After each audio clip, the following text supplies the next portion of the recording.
बात आज से 19 साल पहले दिसंबर 2006 की है। शायद आपको याद हो, हम बात कर रहे हैं दुनिया को हिला देने वाली उस वेश्यतनाथ हत्याकांड की, जिसका नाम था निठारी हत्याकांड।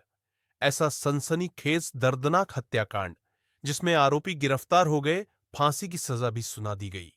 उनके खिलाफ 15 मामले दर्ज हुए, लेकिन 18 साल बाद उन्हें बरी कर दिया गया।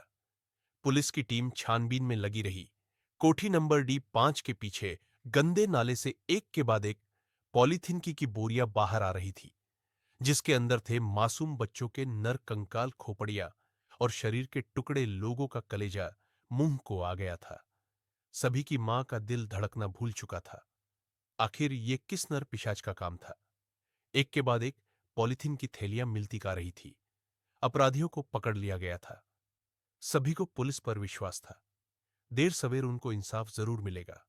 अपराधियों को फांसी पर लटके हुए देखना चाहते थे। 18 साल तक उन्होंने धैर्य नहीं छोड़ा था। अचानक एक ऐसी खबर आई जिसने सबको अंदर तक तोड़ दिया। आखिर क्या है वो खबर? 18 साल बाद ऐसा क्या हुआ कि लोग कोठीनोडी 5 पर पत्थरबाजी करने लगे? आइए, बिना समय गवाए बेरहमी की सारी हद पार करने वाले इस अपराध की कहानी की ओर बढ़ते हैं।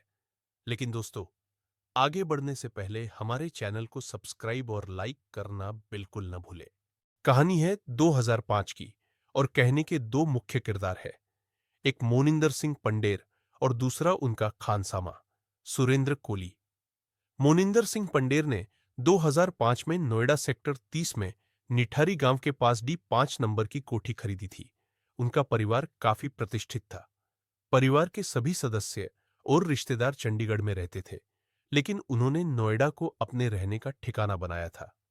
वजह थी, नोएडा में उनकी कंपनी जिसकी देखभाल उनकी जिम्मेदारी थी। मोनिंदर सिंह पंडेर काफी पढ़े लिखे हाई प्रोफाइल आदमी थे। उन्होंने दिल्ली यूनिवर्सिटी से अपनी पढ़ाई पूरी की थी। उनकी इस कोठी में जाने माने लोगों का आना जाना रहता था। ये ज्यादातर काम के सिलसिले में विदेश में रहते थे। मुंडेर सिंह पंडेर खाने के शौकीन थे। उन्हें खाना बनाने के लिए एक सहायक की जरूरत थी। दूसरी तरफ सुरेंद्र कोली उत्तराखंड के अल्मोड़ा का रहने वाला था। साल 2000 में यह मासूम सा दिखने वाला आदमी उत्तराखंड से दिल्ली आ गया। यह पर एक ब्रिगेडियर के घर पर खाना बनाया करता था, जहां से उसका संपर्क मोनिंदर सिंह पंडेर से हुई। ब्रिगेडियर के मुंह से उसके खाने की तारीफ सुन उसने उसे अपने पास बुला लिया। मोनिंदर सिंह पंडेर ने सुरेंद्र कोली को कोठी के ऊपरी हिस्से में रहने के लिए कमरा दे रखा था। चूंकि मोनिंदर ज्यादातर बाहर ही रहता था, तो सुरेंद्र कोली पूरे घर में मालिक की तरह रहता था। मोनिंदर सिंह पंडेर अय्याश किस्म का आदमी था, जिससे उसके घर में कॉल गर्ल्स का आना जाना लगा रहता था। कई बार सुरेंद्र कोली भी कॉल गर्ल्स का इंतजाम करता था। सब कुछ ठीक चल रहा था। अचानक बच्चों के गायब होने की खबर सामने आने लगी। लोगों ने अनुभव किया कि कोठी के पास अधिकतर बच्चे गरीब परिवारों से थे। गरीब परिवारों ने जब पुलिस में इस बात की शिकायत की, तो उन्होंने इस बात पर ज्यादा ध्यान नहीं दिया।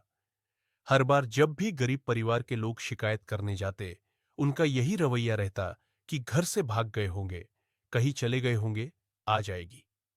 ज्यादातर बच्चे लड़कियां थीं। धीरे धीरे गायब होने वाले बच्चों की संख्या बढ़ती गई, लेकिन गरीब और मजबूर तबके की बात सुनने वाला कोई नहीं था। लोगों का ध्यान D5 पर तब गया जब 29 दिसंबर 2006 को घरों में चौका बर्तन करने वाली गायब हुई। काम की बात करने कोठी पर गई थी। उसने मोनिंदर सिंह की कोठी पर पहले भी काम किया था, लेकिन उस दिन के बाद महिला कहीं भी दिखाई नहीं दी। उसका कहीं भी पता नहीं चला। जान पहचान वाले लोगों ने उसको हर जगह ढूंढा, लेकिन वो कहीं नहीं मिली। परिवार वालों ने पुलिस में रिपोर्ट की, तो पुलिस ने कोई रिपोर्ट नहीं ली। बात को हल्के में लिया। परिवार वालों को शक था कि वो कोठी से बाहर ही नहीं आई। लेकिन इस बात ने नया मोड़ तब लिया जब साथ में पायल नाम की एक और लड़की गायब हुई। पायल के पिता ने पुलिस द्वारा रिपोर्ट न लिखने पर खुद ही अपनी बेटी के बारे में पूछताछ शुरू की।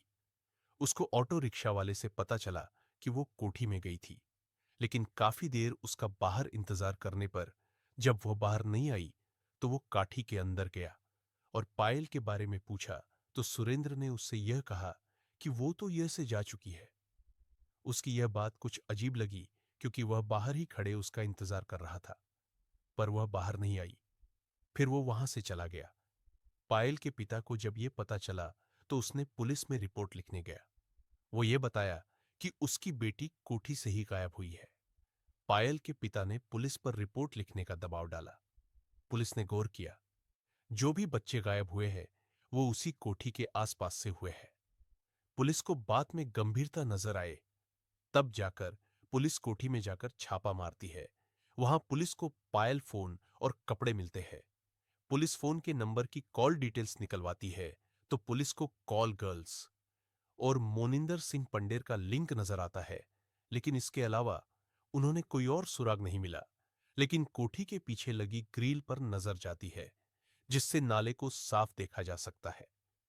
वहां पुलिस को काफी सारी थैलियां नाले में दिख रही थी। जब सफाई कर्मचारी को बुलाकर नाले से थैलियां निकाली गई तो उसमें लाशों के टुकड़े मिले। काफी मात्रा में। इस मामले की गंभीरता को देखते हुए इस केस को सीबीआई को सौंप दिया। जब इस केस की जांच की तो पता चला सुरेंद्र कोली एक नर पिशाच की तरह पहले बच्चों को अगवा कर लेता, फिर उनके साथ गलत व्यवहार करके उनके टुकड़े टुकड़े करके मार देता। आप सोच भी नहीं सकते कि वो इन टुकड़ों को पकाकर खाता भी था। जांच में डीएनए सैंपलिंग की गई परिवार वालों से 7-8 फरवरी 2007 को सीबीआई की स्पेशल कोर्ट ने मोनिंदर सिंह पंडेर और सुरेंद्र कोली को 14 दिन की सीबीआई कस्टडी में दिया गया। 22 फरवरी और 1 मार्च 2007 को अपना बयान दर्ज करवाया कि वह गांव के बच्चों को धोखे से अपने साथ ले जाता, पहले उनके साथ गलत व्यवहार करता, फिर मार देता और कुछ अंगों को तो वो पकाकर खाता भी था। उसने बताया, मोनिंदर सिंह पंडेर को इस बात का पता नहीं था। निठारी में हुए इस मामले में पुलिस ने 16 मामले दर्ज किए, जिसमें गाजियाबाद की सीबीआई कोर्ट ने 14 मामलों में दोषी पाकर फांसी की सजा सुनाई। मुंडेर सिंह पंडेर 6 मामले दर्ज हुए, जिसमें से 3 मामलों में दोषी पाकर फांसी की सजा सुनाई। जब निठारी कांड सामने आया तो पूरा देश दहल गया। लोगों ने इसे भारत का सबसे भयानक सीरियल मर्डर केस कहा। पुलिस पर लापरवाही के गंभीर आरोप लगे। गरीब परिवारों के दर्द को देखकर समाज में गुस्से की लहर दौड़ पड़ी। मीडिया ने इसे लगातार कवर किया और सरकार को मजबूर किया कि सख्त कार्रवाई की जाए। निठारी कांड ने एक बार फिर यह साबित किया कि जब तक कानून और पुलिस व्यवस्था मजबूत नहीं होगी, तब तक मासूमों की सुरक्षा खतरे में रहेगी। ये केस हमें यह भी सिखाता है कि गरीब तबके की आवाज को अनसुना करना कितना खतरनाक साबित हो सकता है। आज भी जब इस कांड का नाम लिया जाता है तो लोगों की रूह कांप जाती है। दोस्तों, निठारी कांड सिर्फ एक अपराध नहीं, बल्कि इंसानियत के पतन की भयावह मिसाल है। मासूम बच्चों की दर्दनाक मौत ने पूरे देश को हिला दिया था। आपको क्या लगता है, इस तरह के कांड दोबारा ना हो, इसके लिए समाज और सिस्टम को क्या करना चाहिए? कमेंट बॉक्स में अपनी राय जरूर दीजिए। अगर आपको हमारी ये कहानी जानकारीपूर्ण लगी हो तो वीडियो को लाइक और शेयर करना न भूलें और हमारे चैनल को सब्सक्राइब जरूर करें। मिलते हैं अगली वीडियो में एक और सच्ची अपराध कहानी के